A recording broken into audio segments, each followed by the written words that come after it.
seasons this week. We're going from the 40s tomorrow all the way into the 70s early next week, so around a 25-degree difference. But before we get to that, we're even going to have lows down to the 20-degree mark tomorrow morning. I'll have all the details on those temperatures coming up. Now at 10, Columbia County leaders discussing a proposal that could create homes. We'll have more on the commission meeting straight ahead. And a South Carolina bill that may affect children's use of social media apps.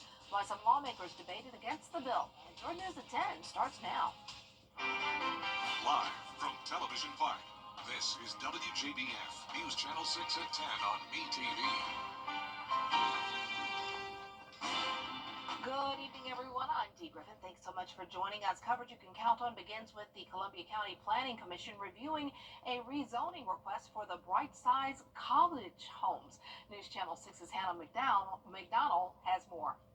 The developers for Brightside Cottage Homes are hoping to build more than 123 cottages across from Mullins Colony in Evans.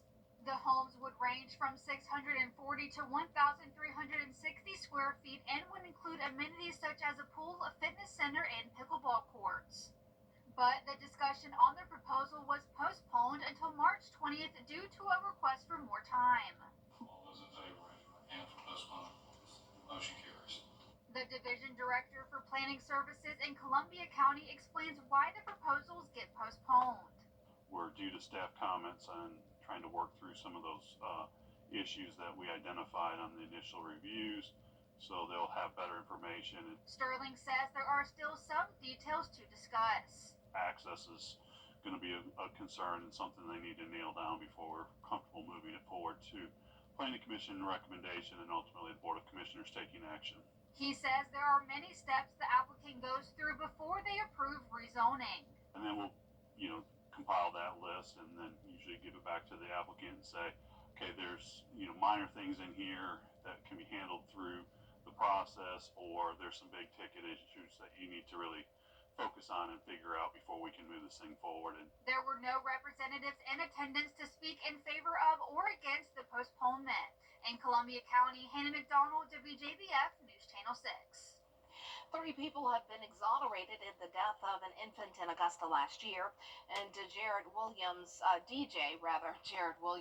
announcing that charges of malice murder and felony murder have been dropped against Benny Nash, Lamisha Seawright, and September Seawright. The trio were charged after an infant in their care died from what appeared to be hypothermia.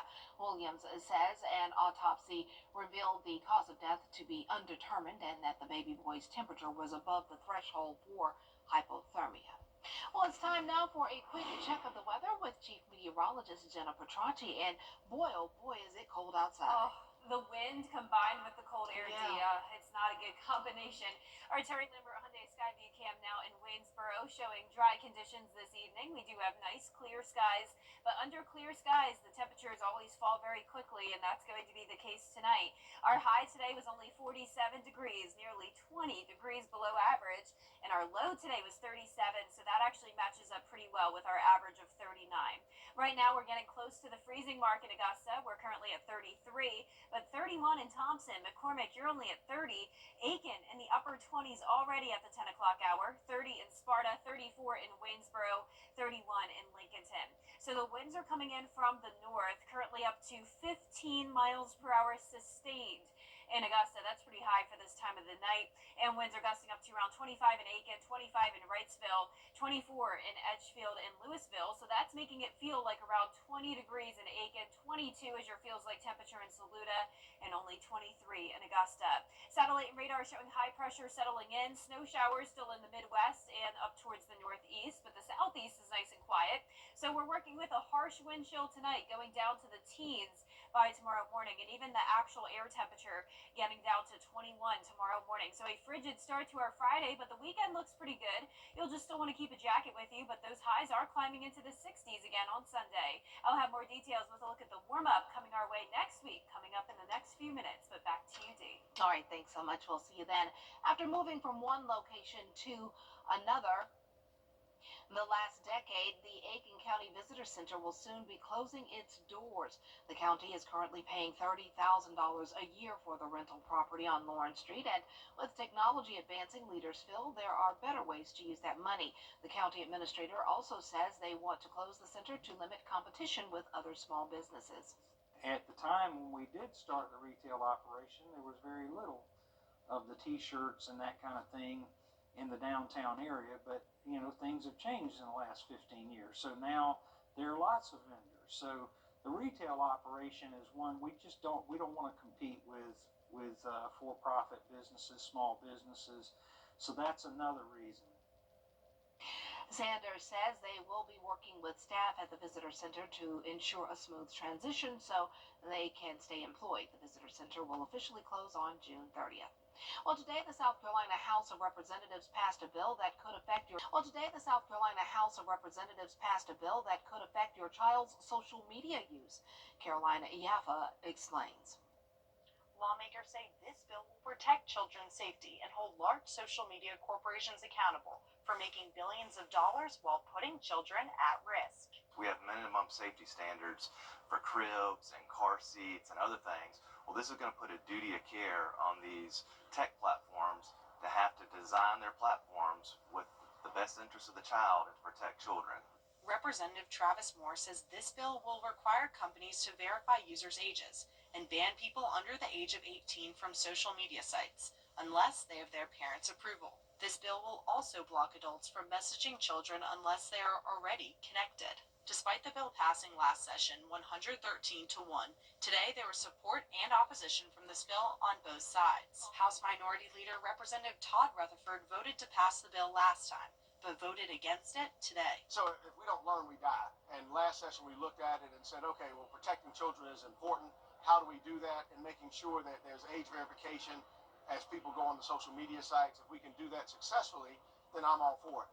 What I've come to learn is that all it is a data grab by some of these companies. Rutherford says he supports the safety of children, but believes the bill would lead to more control in the state government. On my iPhone, to control my kids' access to not only social media, but to any app I want to.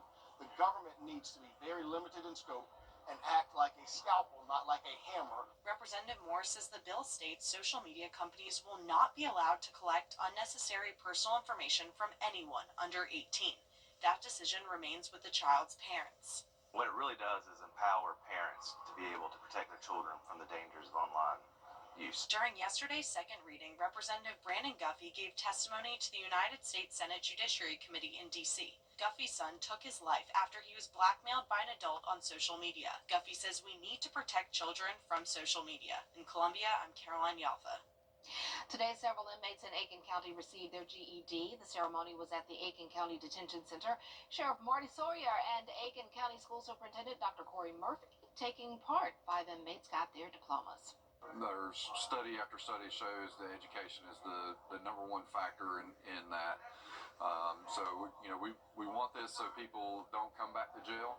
We want them to have their education. I think it's great that we have the program here. It's very much needed. This is our second group of graduates since I started, and we'll have another group in May.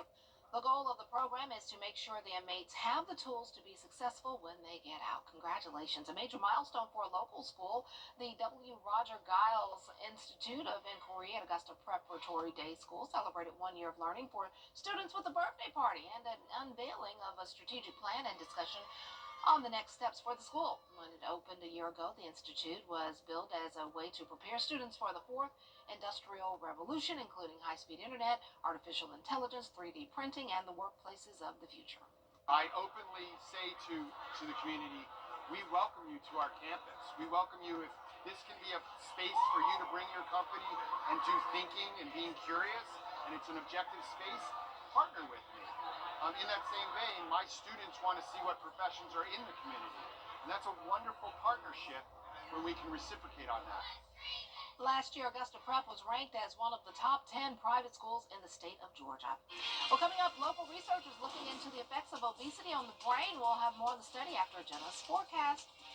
And a frigid start to our Friday morning, but beautiful sunshine both tomorrow and over the weekend. Then next week it's going to feel like spring again until we have a rain chance on Thursday. I'll have all the details coming up. Break up with your old. Now, your most accurate forecast with WJBF Live Viper 6. Welcome back and happy Friday Eve. I hope you've had a great week so far and hopefully you're staying warm. This cold is no joke. When I stepped outside, it was like a blast of cold air with temperatures in the 30s, wind chill making it feel like the 20s. And right now on our Terry Lambert Hyundai Skyview cam at Wellstar MCG Health, it is a clear and quiet night. So no rain in store for us, just the bitter cold. 33 but feeling like 23. A northeast wind coming in sustained at 15 miles per hour. Check out the dew point, only 10 degrees. That means we have some very dry air in place. And around the CSRA, we're seeing anywhere from the upper 20s through low 30s. So even down towards the south where it's typically warmer, Swainsboro even just shy of the freezing mark, sitting at 34. 32 in Evans, 29 in Saluda. And as for our satellite and radar, we are sitting nice and clear tonight all across Georgia and South Carolina. High pressure settling in, and then up towards the Midwest and Northeast, we do still have some snow showers, but no snow for us, even though it's going to feel like it could snow.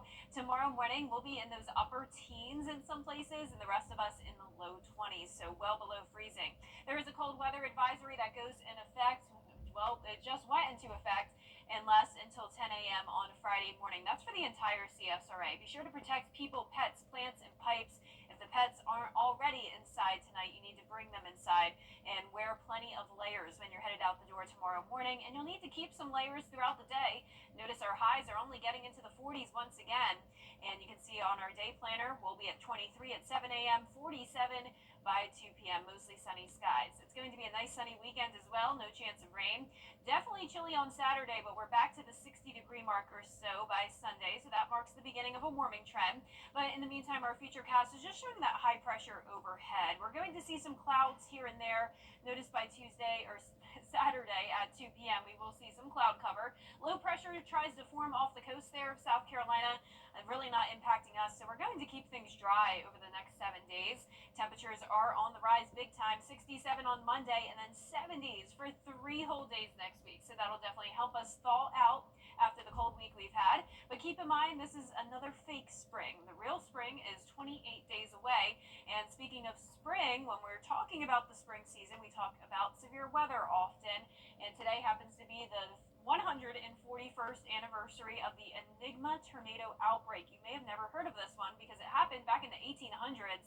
There were a lot of fatalities and a lot of damage. 60-plus tornadoes with the highest impacts in Georgia and South Carolina. So meteorologist Miller Hyatt will have more information on this event on his blog coming on Sunday, so be sure to look out for that.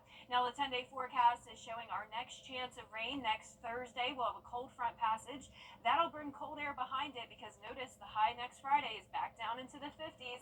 So even though we have 3 days in a row of 70-degree weather, it doesn't last for long, Dee. Well, that's true. It's just up and down. Yep. That time of year. It is. It could be worse. We could be buried under snow. Thank goodness we're not. Researchers at MCG are looking at obesity and brain health. These studies so far have shown that high fat and high carb diets have a negative impact. Processed foods, fried foods, and high sugars can be detrimental to your brain health as you age. One researcher says there are different types of fats that can be good and bad for you. Some fats are beneficial, so they are good and bad type of fats. So you need to get some fats that provides, for example, essential fatty acids, but avoid some type of fats that are harmful, like trans fat or saturated fats. Doctors say working to maintain an active lifestyle can help protect your brain health. Well, coming up, government leaders discussing the federal budget plan, why some say the plan puts Medicaid in danger. Those details ahead.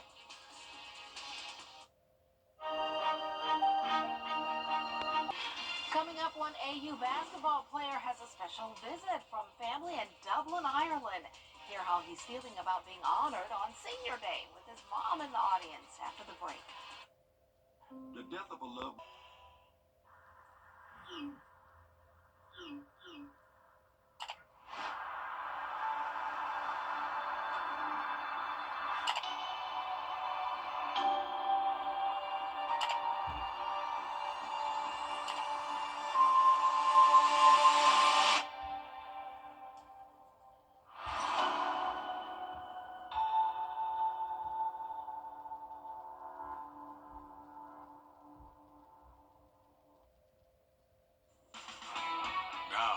WJBF sports coverage you can count on.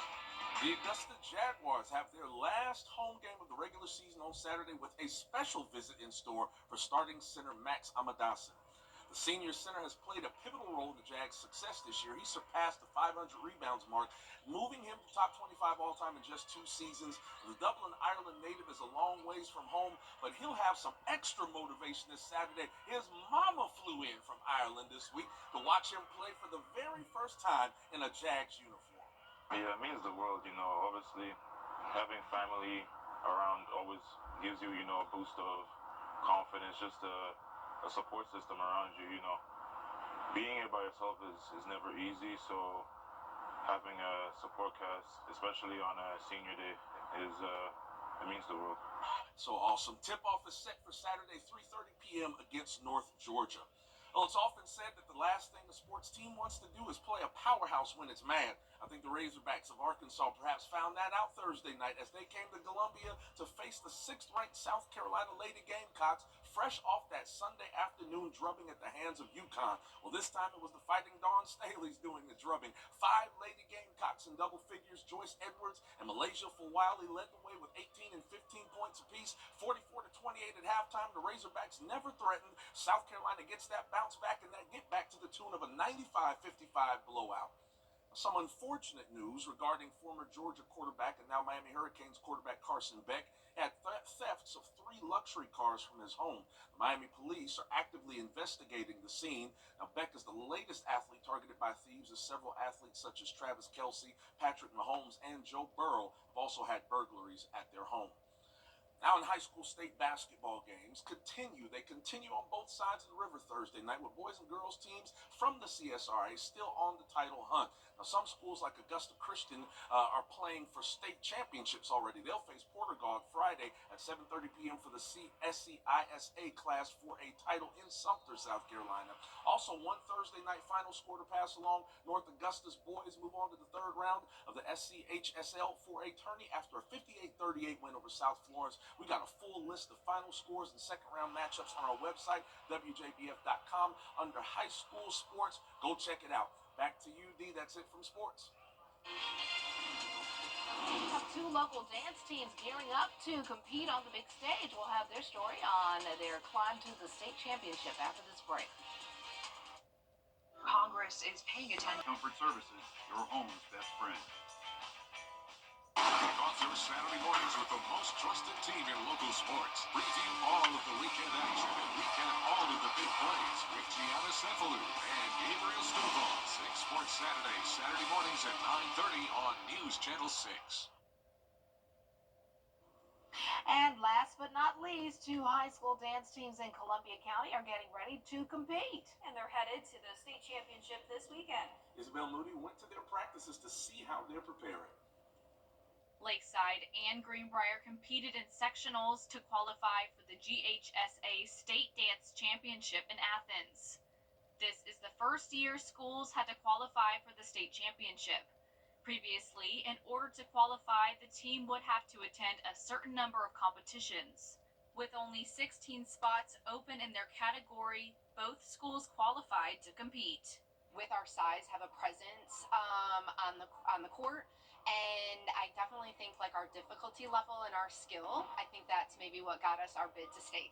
Lakeside High School has been to state 4 times, but this is the first time they had to qualify and are taking their highest scored dance, which is their hip-hop routine, to the state competition. Typically the girls really enjoy performing hip-hop better than pom.